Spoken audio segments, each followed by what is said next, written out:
Welcome home, brave heroes. I'm Ash, this is HeroQuest, and why has nobody ever told me about TENFOLD Dungeon? TENFOLD Dungeon from Gale Force is a modular role-playing terrain set that you can use to represent your dungeons, your towns, your swamps, your crypts, your sewers, your temples, your castles, your world in your tabletop role-playing game or dungeon crawler. This looks pretty amazing to me. And I'm not sponsored. I'm going to get that out of the way right now. Gale Force 9 has no idea who I am. I am just finding this out now thanks to Jay Blackstone, who gets full credit for introducing this to me. This amazing looking product is something that I think I'm going to have to collect now and get every single iteration.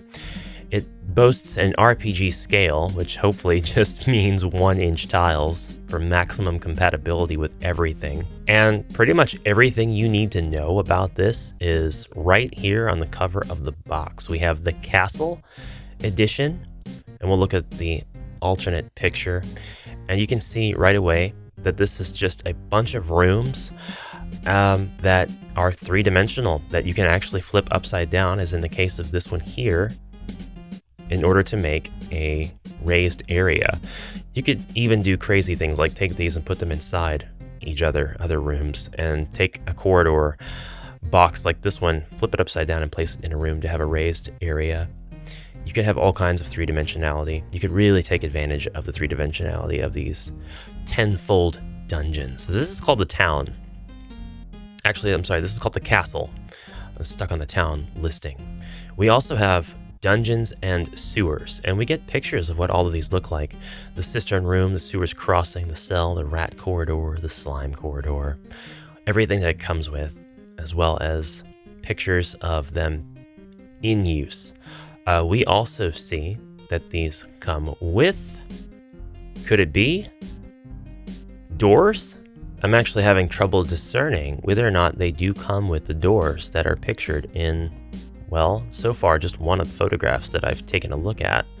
But the variety here, the differences in color scheme and theme of each of these different sets is really, really cool. This is really up my alley, and I did get confirmation by looking at the description. I'm just finding out about this, guys. I'm just finding out about this. You're getting a reaction video, is that they are 1-inch grids. So these come with unique 5e adventures, each one does, so it's pretty obvious that they are tailored for Dungeons & Dragons 5th edition. But you can use these with pretty much anything.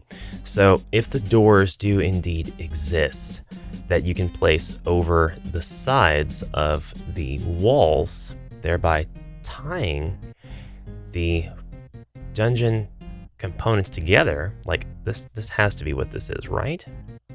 I would imagine. I would hope. It doesn't look like a door. It has the placement of a door, but looking at the graphic, it's kind of hard to make out that it's a door. I mean, it's probably a door. It's probably really obvious in real life that it's a door. And maybe some of you can kind of see the door imagery in this plastic bit here. But I think 3D printing would go a long way with making one's own doors. But still, I love the modularity of it. Not everybody's a fan of the modularity. Not everybody's a fan of modularity itself. That's totally understandable. It's totally fine. I don't want to always use it myself. I think that the gospel of Bardic Broadcasts in the book of the perfect board, when you open the board, you know exactly how much, when you play a game of HeroQuest, you know exactly how much room the game is going to take up. Never any more, never any less, always. It's not like those other dungeon crawlers, which could go in all kinds of different directions and go right off your table. And that is a text that I hold dear to my RPG playing heart. But having these set up ahead of time is definitely one way to subvert that. It looks like we have stairs as a tile type. So maybe massive stairs that have grid spaces on them. It does seem to be the case, actually. I'm not sure how big that would be. In fact, without really studying the pictures and comparing to these different types, I'm not sure how big some of the components would be. You have implied dimensionality on the room art itself, which is funny and ironic considering that these are taking advantage of being three-dimensional, but yet again, we are sticking to some two-dimensional conventions and having painted stairs on the floor of the art, the box, the modulus, but that's fine. All of that is fine. All of that is great. It's just really cool that they kind of stand up with walls. Now, you could do this with flat tiles. You can do this with Warhammer Quest. You can do this with anything where the room is represented by a flat two-dimensional tile. And you could imply walls with art that's on the tile itself, which is pretty much 100% of tiles that exist out there.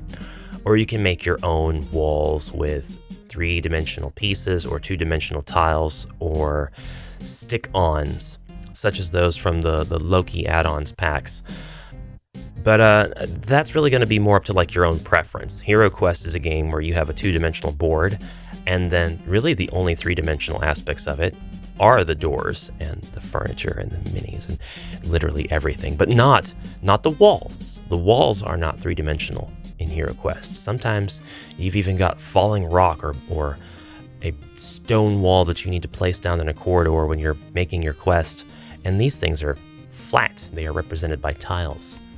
So you could still do all of that here. This would be technically usable with 2021 HeroQuest, given that it's 1-inch square tiles, and you could fit all of the HeroQuest trap tiles and furniture and the like in these sets.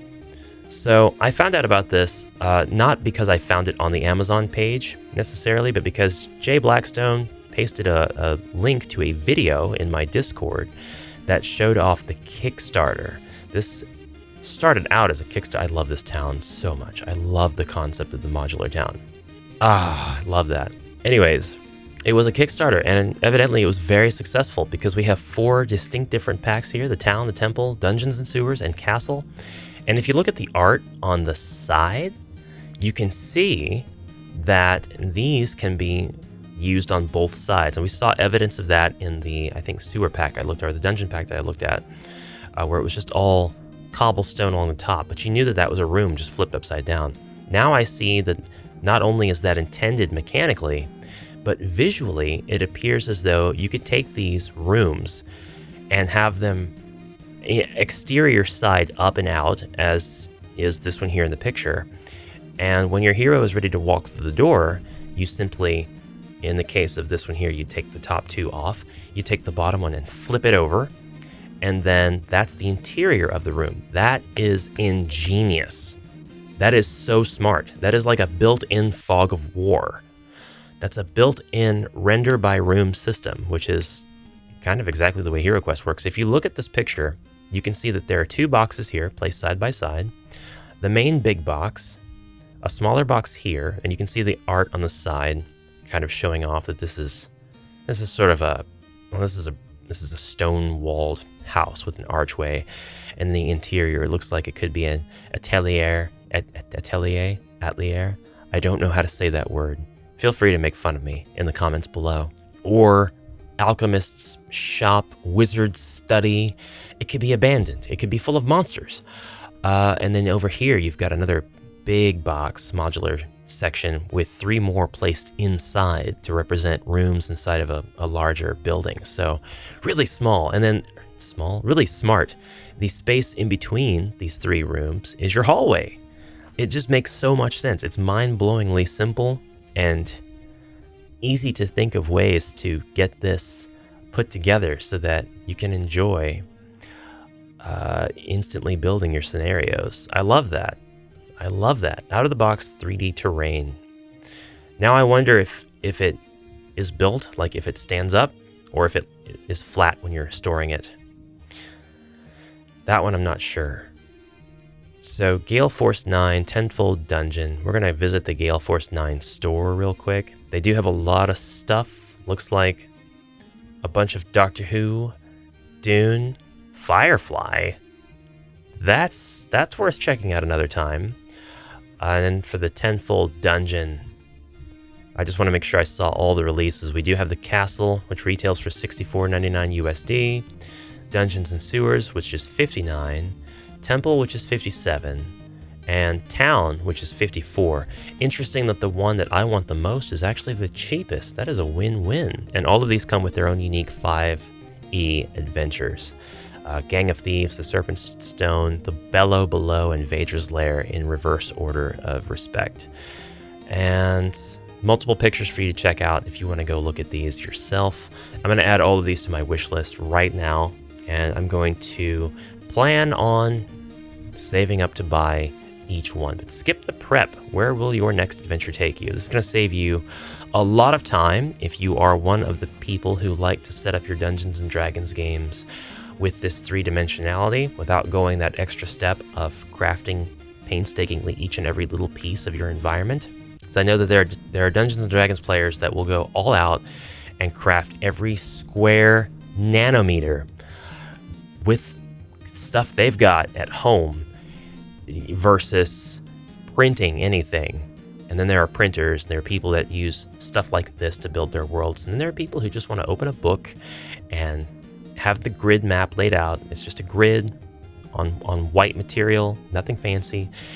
And maybe they've got some dry erase markers and they write out their stuff that way. That's fine. That's actually how I played my first several games of D&D. And then there are those that just want to do total theater of the mind and not even have anything on the table. You're just sitting around. There's something very special about that kind of experience as well.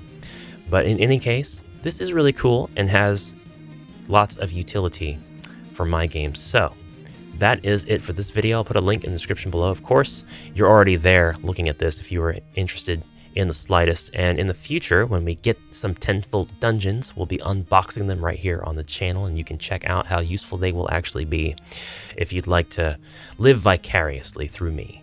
At any rate, thank you very much, brave heroes, for watching this video. As always, I hope you have a fantastic rest of your day, and I will see you in the next episode. Until then, bye for now.